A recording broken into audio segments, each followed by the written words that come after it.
Important part है हमारी life का, हमारी जिंदगी का एक बहुत सुंदर और प्यारा हिस्सा है। एक बात गवाही में निकल के आई, प्रवीण को अजय ने कहा तू प्रार्थना नहीं करती इसलिए ऐसा है ना। अब ऐसा नहीं है कि, बट ये ट्रू है, जब हम प्रेयर नहीं करेंगे तो हमारी लाइफ में कुछ प्रॉब्लम्स, कुछ ट्रबल्स होती हैं। ओके, जब हम प्रेयर करेंगे तब उन ट्रबल्स को प्रभु हमारी लाइफ से दूर करता है। आमीन। बहुत सारी लाइफ में दिक्कतें होती हैं। एक वचन के ऊपर गौर करते हैं, यिर्मयाह नबी की किताब, उसका 33 अध्याय 3 पद। Hallelujah, hallelujah. देखिए क्या कहती है बाइबल। आज मिल जाएगा तो पढ़ने में, नहीं तो अगले संडे पढ़ लेंगे। मुझसे प्रार्थना कर और मैं तेरी सुनकर तुझे बड़ी बड़ी और कठिन बातें बताऊंगा। परमेश्वर कहता है मुझसे प्रार्थना कर। पहली बात तो वो प्रार्थना करने को बता रहा है, किससे करनी है। हम लोग कई बार प्रार्थना तो करते हैं लेकिन जगह सही नहीं होती। अब जैसे वो भाई पीछे बैठे हैं ना, जिनका बेटा राजा, वो कह रहे हैं 13 साल से 14 साल से हमने पूजा पाठ करके देख लिया लेकिन छुटकारा नहीं हो रहा। तो जगह सही नहीं थी भाई साहब। अब जगह, जब हम सही जगह पे प्रार्थना करेंगे, प्रभु कहता है मैं तेरी सुनकर तुझे चंगा करूंगा, डेफिनेटली चंगा करूंगा। और वो कहता है मैं तुझे कठिन रास्ते बताऊंगा जिनको तू अभी नहीं समझता। लेकिन शर्त, वी हैव टू प्रे। हमें घुटनों के बल होना पड़ेगा। ओए, हमें घुटनों के बल होना पड़ेगा। मैं 6 महीने से जिम जा रहा हूं। वहां पे ना बंदा कहता घुटनों के बल होके बैठ जाता है आफ्टर एक्सरसाइज, कहता इससे रिलैक्स मिलता है। मैं कहता तू मेरे पास आ, तुझे मैं रिलैक्स दूंगा, क्योंकि मैं रोज घुटनों के बल होता हूं। घुटनों के बल होते हैं 2 फायदे। पहली बात रिलैक्स मिलता है, बॉडी को रिलैक्स मिलता है। दूसरी बात प्रार्थना हो जाएगी। मैंने कहा तू मेरे पास आ, रिलैक्स भी मिलेगा, प्रार्थना करनी भी तुझे सिखा दूंगा। पुराने क्रिश्चियन है वो, माँ बाप उनके पुराने क्रिश्चियन है, लेकिन जो पुराने क्रिश्चियन होते हैं वो क्रिश्चियन नहीं होते हैं, क्योंकि उनको सब पता होता है। उनको, जिनको सब पता है उसको कुछ नहीं पता। When we talk about prayer, आज मैं आपको एक अलग रीति से प्रेयर करने सिखाऊंगा। बात को समझना। प्रेयर मध्यस्थी की प्रार्थना, या इस तरह कहेंगे एक व्यक्ति जो तकलीफ में है, जो खुद कुछ नहीं कर सकता, उसके लिए कोई दूसरा व्यक्ति प्रेयर करे। अंडरस्टैंड? लाइक राजन के लिए आप लोग प्रेयर करेंगे बाय हार्ट, दिल के साथ, कि प्रभु राजन को छुटकारा दे, तो उसका छुटकारा हो जाएगा। हम लोग प्रेयर पे, मैं प्रेयर पे बहुत बिलीव करता हूँ, बहुत ज्यादा। एक वचन के ऊपर गौर करते हैं। आपको पता है ओल्ड टेस्टामेंट में हमारे जो प्रभु के व्यक्ति हैं इब्राहिम के पास बाइबल बताती है फरिश्ते आए, और ये जो है प्रभु का one of the favourite versus हैं जो प्रभु हमसे बात करते हैं। प्रभु के पास, प्रभु के दास के पास फरिश्ते आए, और बाइबल ये बताती है उन्होंने आके इब्राहिम से बातें की। इब्राहिम से जो बातें की, और जब मैं ना इस चीज को बड़ा अमेजिंगली पढ़ता हूँ। अगर उत्पत्ति की किताब उसका 18 अध्याय देखेंगे तो इसको आप घर पे जाके पढ़ना, आराम से बैठ के पढ़ना, और इसको आप अपने घर पे जाके आराम से पढ़ना। लेकिन लिखा जो है उसके ऊपर गौर करते हैं। बाइबल बताती है अब्राहम मरने के 5 वृक्षों के बीच बैठा हुआ था, कड़ी धूप के समय तंबू के द्वार पर बैठा हुआ था। तब यहोवा ने उसे दर्शन दिया और उसने आंख उठाकर दृष्टि की तो क्या देखा कि 3 पुरुष उसके सामने खड़े हैं। 3 पुरुष कौन थे? 3 पुरुष फरिश्ते थे। 3 पुरुष उसके सामने खड़े हैं। लेकिन एक बात देखना, जब वो फरिश्ते खड़े हैं, इब्राहिम ने पहला काम पता क्या किया? कहता रुको प्रभु जी। बाइबल बताते हैं वो घर में गया, पानी लेके आया, उनके पैर हाथ धुलवाए, कहता बैठो, मैं 2 टुकड़े रोटी लेके आया। क्या लिखा है? 3 वचन पढ़ रहा हूं। कहता, हे प्रभु, यदि मुझ पर तेरे अनुग्रह की दृष्टि है तो विनती करता हूं कि अपने दास के पास से चले ना जाना। मैं थोड़ा सा जल लाता हूं। और लिखा है फिर मैं 1 टुकड़ा, 2 नहीं भैया, 1 टुकड़ा रोटी ले आऊंगा। कितने? 1 टुकड़ा। 1 टुकड़ा रोटी 3 बंदों के लिए। लेकिन उसका 1 टुकड़ा बहुत अच्छा था।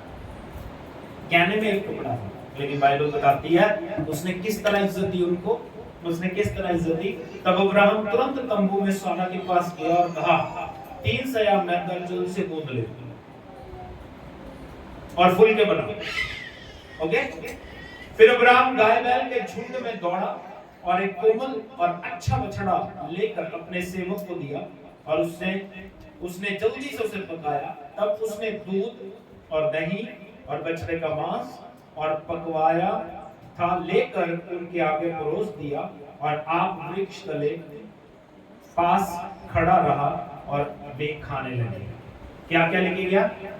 रोटी, मीट, दही, दूध, और खुद उनको देख नहीं रहा। एक बात और बुरी होती है लोगों की, खाना खिला रहे होते हैं, सिर पे खड़े हो जाते हैं। खाना खिला रहे हैं, सिर पे खड़े हो जाते हैं, गिनने लग जाते हैं कितनी कितनी खाएंगे। और मैं टोक भी देना लोगों को। कई बार मैंने देखा लोगों को खाना खा रहे होते हैं, क्या कर रहे थे? खाना खा रहे, लेकिन उनकी आंखें दूसरे की प्लेट में। मैं कहा मेरी प्लेट चाहिए था खाना, तेरी चिट्ठी वही पे आओ खाना। नहीं, ऐसे ही होता है ना। आप देखना कभी उनको मतलब इंटरेस्ट दूसरे की प्लेट में होता है। भैया अपनी प्लेट से खा। अगर तुझे मेरी प्लेट अच्छी लग रही है तो इसमें से खा ले। ओके। तो बाइबल बताती है वो पेड़ के पास खड़ा हो गया, उनको नहीं देख रहा, वो खा रहे हैं। अगर किसी चीज की जरूरत होगी तो ठीक है। ये रिस्पेक्ट। और जब वो ये जो इज्जत है ना, ये इब्राहिम के काम आई। ये की हुई इज्जत इब्राहिम के काम आई। तब वो बाइबल बताती है जब वो जाने लगे तो वो कहने लगे कि जो बात मैं करने वाला हूं वो क्यों मैं अपने दास से छुपाऊं। उन्होंने कहा कि हम अपने दास को बता देते हैं, हम अपने दास को बता देते हैं। तो वो क्या बताते हैं कि हम सदोम और गमोरा को नाश करने वाले हैं। सदोम गमोरा गंदे काम कर रहा था, जिसको आज लीगल कहा गया है। लड़का लड़के के साथ शादी कर रहा है, लड़की लड़की के साथ। आज के जमाने में लीगल, लेकिन बिब्लिकली इट्स अ सिन, ये पाप है। सदोम और गमोरा में यही हो रहा था, यही गंदा काम हो रहा था और प्रभु को ये पसंद नहीं था। तब प्रभु ने कहा अब मैं इसको नाश करूंगा। लेकिन इब्राहिम को याद आया कि मेरा तो भतीजा वहां पे रहता है, मेरा। तो वो प्रार्थना करने लगा। अब प्रार्थना सुनना, मेरी बात समझने की कोशिश करना। जब कोई दिक्कत में है, प्रॉब्लम में है, ये दुख आपके अंदर होना चाहिए कि वो दुख में है। क्या हुआ? इब्राहिम क्या कहता है? 23 वचन पढ़ रहा हूं। तब अब्राहम उसके समीप जाकर कहने लगा, क्या तू सचमुच दुष्ट के संग धर्मी को भी नाश करेगा? क्या कह रहा है प्रभु से? कहता प्रभु वहां पे धर्मी भी तो होंगे, तो तू दुष्ट के साथ धर्मी को भी नाश कर देगा? कदाचित उस नगर में 50 धर्मी होंगे, तो क्या तू सचमुच उस स्थान को नष्ट करेगा और उन 50 धर्मियों के कारण उसमें हो ना छोड़ेगा? इस प्रकार का काम करना तुझसे दूर है। कितनी सुंदर बातें करता है। क्या कह रहा है? प्रभु को कह रहा है, परमेश्वर को कहता है ऐसा काम करना तुझसे। जैसे हम बच्चों को नहीं समझाते हैं, ये गलत है बेटा, ऐसा काम नहीं करना। तो वो क्या कह रहा है? प्रभु ऐसा काम करना तुझसे दूर रहे, ऐसा काम करना तुझसे दूर रहे कि दुष्ट के संग धर्मी को तू मार डाले और धर्मी और दुष्ट दोनों एक ही दशा में हो। यह तुझसे दूर रहे। क्या सारी पृथ्वी का न्याय ना करे? जो सारी सृष्टि का न्याय करता है वो न्याय नहीं करेगा? तो वो क्या कहता है? तब प्रभु कहता ठीक है, यहोवा ने कहा यदि मुझे सदोम में 50 धर्मी मिले तो उनके कारण उस सारे स्थान को छोड़ूंगा। कितने धर्मी? कितने? 50 अच्छे लोग मिल जाए पूरे देश में, छोड़ दो पूरे देश में। अच्छा, फिर पता क्या कहता? प्रभु एक गुस्ताखी, एक गलती और करना चाहता है प्रभु। अगर वहां पे 45 मिले तो प्रभु कहता 45 के कारण भी छोड़ दूंगा। अच्छा कहता प्रभु एक बार होगा, अगर वहां पे 40 मिले तो अगर प्रभु की जगह मैं होता तो मैं उनको कहता तू पागल बनाई जाता 50 45 40 दो मार दो कर दे जा। लेकिन प्रभु बड़ा दया से भरा हुआ है। प्रभु बड़ा प्रभु कहता 40 मिल गया ना तो भी छोड़ दो, अभी टिका नहीं वो, इसको पढ़ना घर जाकर पढ़ना 18 अध्याय। कहता अगर वहां पे 30 मिले तो प्रभु बड़ा दया से भरा हुआ है, उसको गुस्सा नहीं आया। हमें गुस्सा, नॉर्मल इंसान को गुस्सा आ जाएगा, कहां 50 कहां 30, अभी टिका नहीं वो। कहता अगर वहां पे 20 मिले तो मेरे तो सत्य कपड़ी अग लगे हुए भी पहले तुम 50 का एक बंदा कहे ना मेनू यार आज 100 रुपए दे दे, मैं कहूंगा ले ले कट रहा हूं 200 दे दे मेरे, मैं 200 300 दे दे, मैं मोचा पदर दो। लेकिन प्रभु दया से भरा हुआ है, कहता अगर वहां पे 20 मिले तो भी छोड़ देना। अच्छा कहता प्रभु लास्ट में अगर वहां पे 10 मिले तो प्रभु कहता 10 मिले तो भी छोड़ दो। मैं आपको क्या सिखा रहा हूं? इब्राहिम की प्रार्थना। आपके आसपास के लोग इस लायक नहीं है कि वो प्रार्थना करें, या उनके हालात ठीक नहीं है, या उनके पास पैसा नहीं है, गरीबी है, प्रॉब्लम में है, दुष्ट आत्मा से जकड़े हुए हैं। You have to pray. आपको प्रार्थना करनी पड़ेगी कि प्रभु इनको बचा। ये बोझ आपके अंदर होना चाहिए। ये बोझ जब तक आपके अंदर नहीं आएगा तब तक लोग छुटकारा नहीं पाएंगे। ये दुख के राजा तकलीफ में है, सिर्फ इसके परिवार को नहीं होना चाहिए, हर एक उस व्यक्ति को होना चाहिए जिसको उसके बारे में पता है। इब्राहिम अपने घर में मस्त है, उसने लूत से क्या लेना, अपने भतीजे से क्या लेना, वो तो अपने घर में मस्त है ना। और इसके साथ साथ मैं आपको बताता हूं, लेकिन वो फिर भी प्रार्थना कर रहा है, फिर भी ध्यान देना दिखा। दूसरी बात जहां से मुझे ये वचन का हौसला मिला, मुझे याद आ गया वंदना यहाँ पे खड़ी रो रही थी कि मेरी जो बहन है अनु ये तकलीफ में है। अब मुझे ये समझ में नहीं आता वंदना क्यों रो रही थी। बात समझ रहे हो? वो दुख जो अनु को है वो इसको फील हो रहा है, वो दुख, वो प्रॉब्लम। अब मुझे नहीं पता अनु उससे कितना प्यार करती है या वो इससे कितना प्यार करती है, लेकिन मुझे इस बात का पता है कि जब वो ट्रबल में थी तब उसको दुख जरूर होगा। जब अपना होता है ना, अपने का दुख होता है। लोग इस चीज को समझते नहीं है। अब जैसे लोग इस चीज को समझते नहीं है, अब जैसे राजेश के बारे में बता रहे थे ना, ये इसकी बीवी और इसकी सास अभी तो नहीं रही, दे बोथ वर क्राइंग, ये रो रहे थे यहाँ पे कि ये हो क्या गया, ये तो खेलता भी नहीं था, पहले खेलता नहीं होगा, ये खेलने लग गया, यहाँ पे जुलूस निकाल दिया इसने, है ना। तो सब कुछ प्रभु ने इसको छुटकारा दे दिया। लेकिन अब उस बात को अगर राजेश भूल जाए तो वो गुड नहीं है। बात समझ रहे हो? करने वाला खुदा है, लेकिन कोई जरिया तो है। मेरे पास एक व्यक्ति अभी आए नहीं है, चंदू भाई, तो उन्होंने जिन्होंने उनको वचन सुनाया उनसे उन्होंने पैसे मुझसे ले लिए। तो वो मुझसे पूछते पास्टर जी क्या, मैंने उनको यही कहा कि आप इस बात को याद रखो कि आप उसके जरिए यीशु मसीह में आए।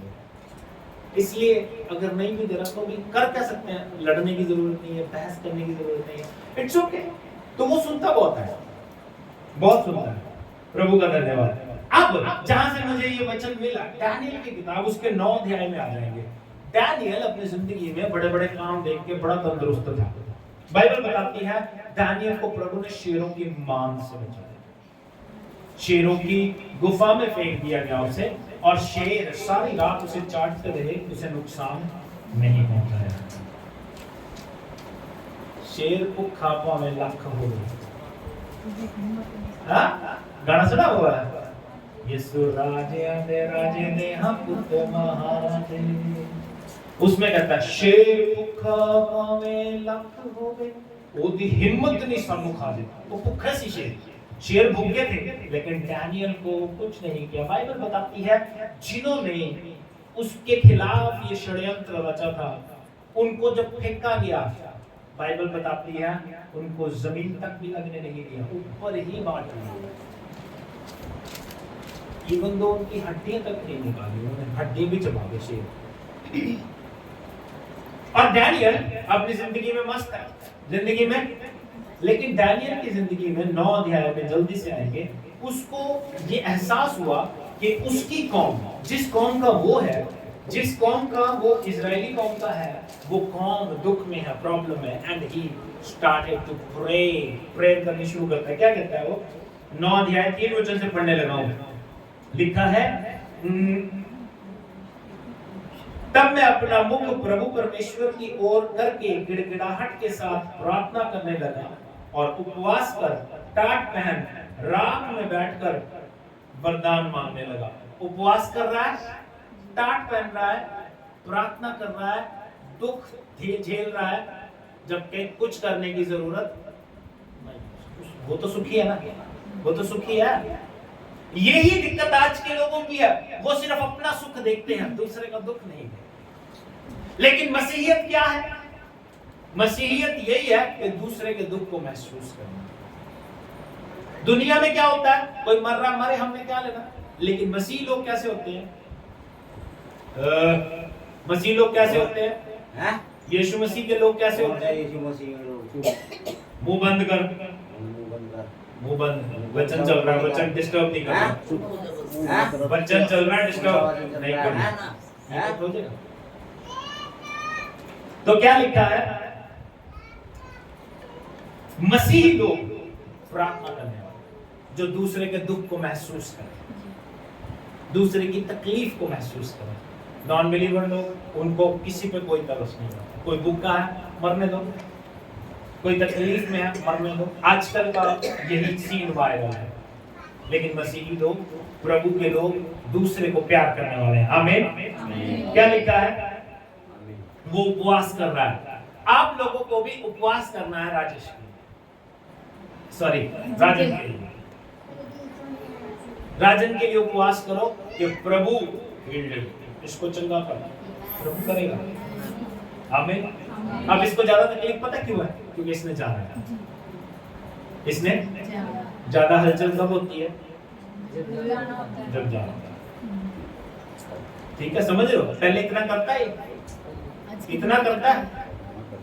पिछले हफ्ते में आपको कितना फर्क दिख रहा है? जब से आपकी प्रे चालू हुई थी ना, हाँ। उसमें इसने 4-5 दिन कुछ नहीं किया, हाँ। हल्का फुल्का किया 1-2 बार, हाँ।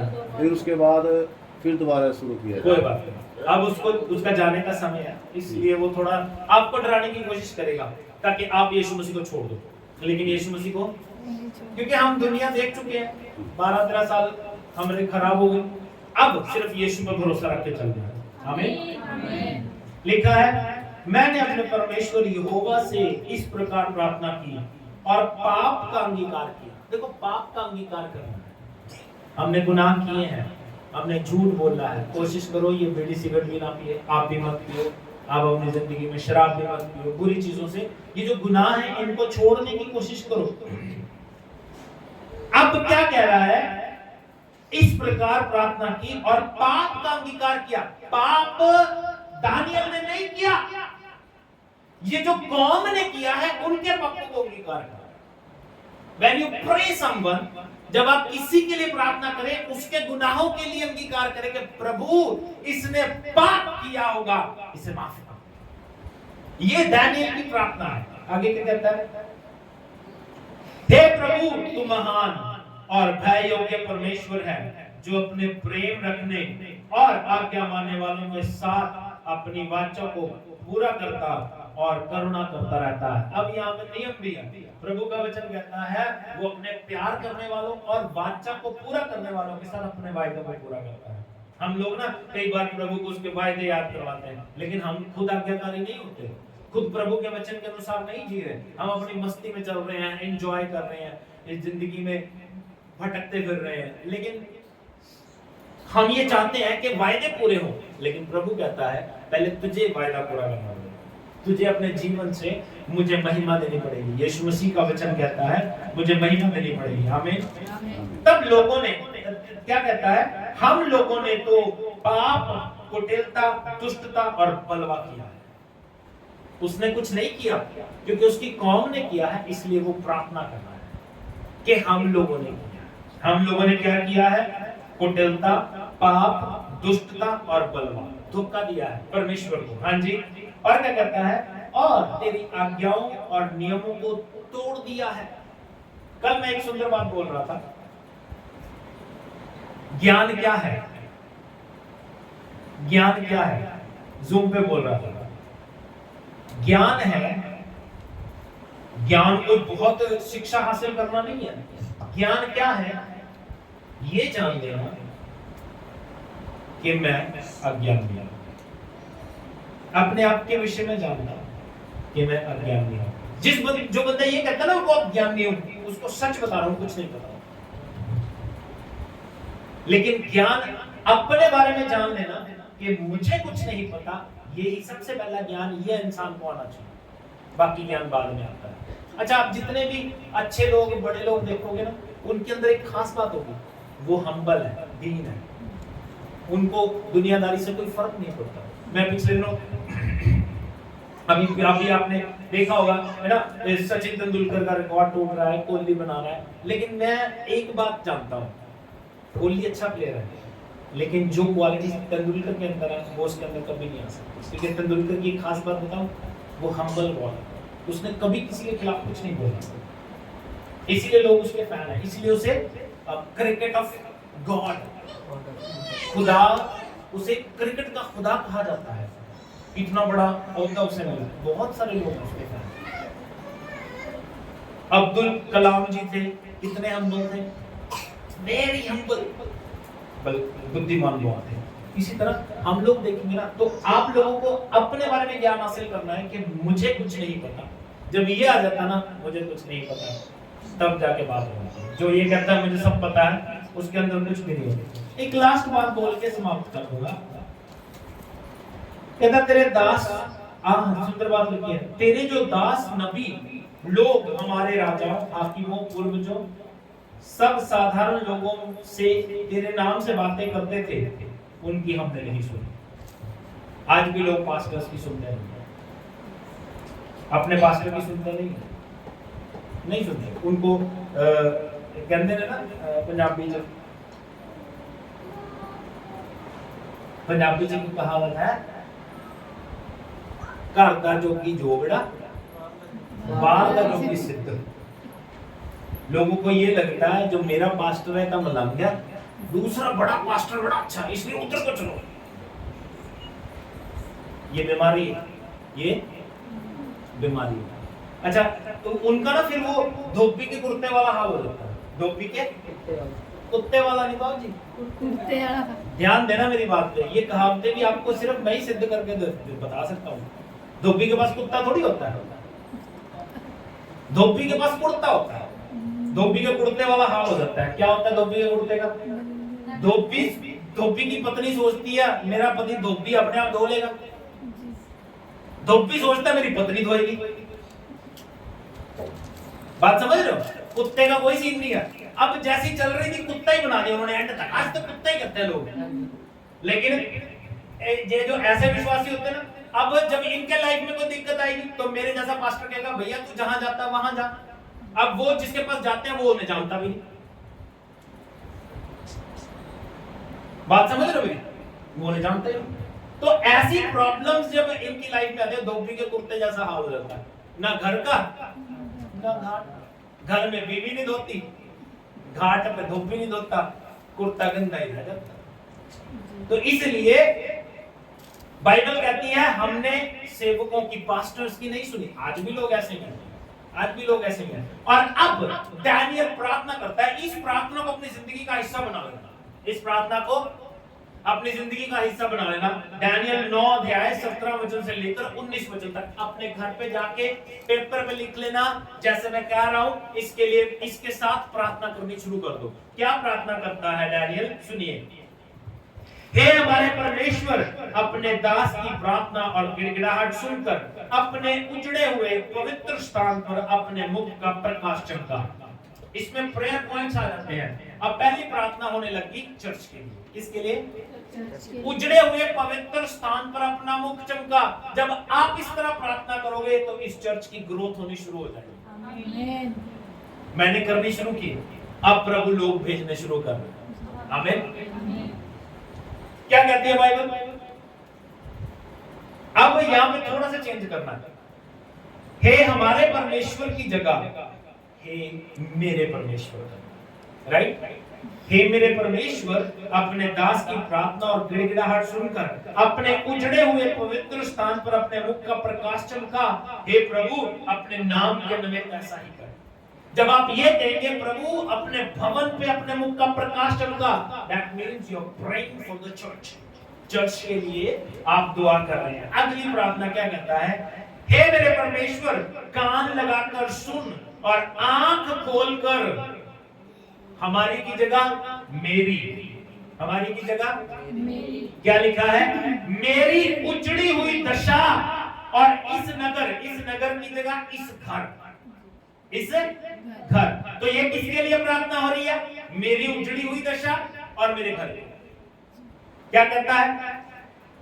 हे मेरे परमेश्वर, कान लगाकर सुन और आंख खोलकर मेरी उजड़ी हुई दशा और इस घर को भी देख जो तेरा कहलाता है। किसके लिए प्रेयर कर रहे हैं आप? अपनी उजड़ी हुई दशा के लिए और अपने घर। तो आप जब इस तरह प्रार्थना करोगे तो आप देखोगे आपकी लाइफ में चर्च की ग्रोथ हो रही है, आपकी लाइफ में आपके जीवन की ग्रोथ हो रही है, आपकी लाइफ में आपके फाइनेंसेस खुल जाएंगे, आपके घर में चंगाई आएगी, आपके घर में शांति आएगी। ये सारी बातें तब होंगी जब आप प्रार्थना करने की आदत डालेंगे। इसलिए आप जो नए हो, सिर्फ इतना कहने की आदत डालो, यीशु मुझ पे और मेरे परिवार पे दया करे। जैसे आपने बाइबल डाउनलोड कर लिया, इसको पेपर पे लिख लीजिए। इस प्रार्थना को रोज दिन में 3-4 बार कर दो। जब आप कर दोगे तो आप अपने घर के हालात बदलते देखते चले जाओगे। मैं नहीं कह रहा, बाइबल कह रही है। डैनियल को क्या पड़ी थी? वो ये प्रार्थना कर रहा है। डैनियल अपने घर में खुश है, लेकिन वो फिर भी प्रार्थना कर रहा है। किसके लिए? अपने पवित्र भवन के लिए जो उजड़ चुका है, अपनी उजड़ी हुई दशा, यानी जो उसके लोगों की दशा उजड़ चुकी है, उसके घर के लिए, नगर के लिए, जिस नगर में वो रह रहा है। और आगे क्या लिखा है? हालेलुया। क्योंकि हम जो तेरे सामने गिड़गिड़ाकर प्रार्थना करते हैं वे अपने धर्म के कामों पर नहीं, परंतु तेरी बड़ी दया ही के कामों पर भरोसा रखकर करते हैं। हे प्रभु सुन ले, हे प्रभु पाप क्षमा कर, हे प्रभु ध्यान देकर जो करना है उसे कर, विलंब ना कर। हे मेरे परमेश्वर, तेरा नगर और तेरी प्रजा तेरी ही कहलाती है, इसलिए अपने नाम के निमित्त ऐसा ही कर। आमीन। इस तरह जब आप प्रार्थना करने की आदत डाल दोगे, देखो बाइबल जो है प्रार्थना करने का सबसे जरूरी पार्ट पता क्या है? आप जब प्रार्थना करो तो परमेश्वर के वचन के अनुसार करो। जब उसके अनुसार करोगे तो जल्दी रिजल्ट। अब ये वचन हमने आपको बता दिया, मेरा काना बताना मैंने बता दिया, इसको आप अपनी लाइफ में इंप्लीमेंट करो। इस तरह से जब आप प्रार्थना करोगे तो आपके परिवार में भी काम होता चला जाएगा। प्रार्थना करने की आदत डालो, रोज जूम प्रेयर अटेंड करो ताकि प्रभु आपको और ब्लेस करता चला जाए। परमेश्वर आपको आशीष दे। आइए हम अपने सरों को झुकाएं, ध्यान को परमेश्वर की ओर लगाएं।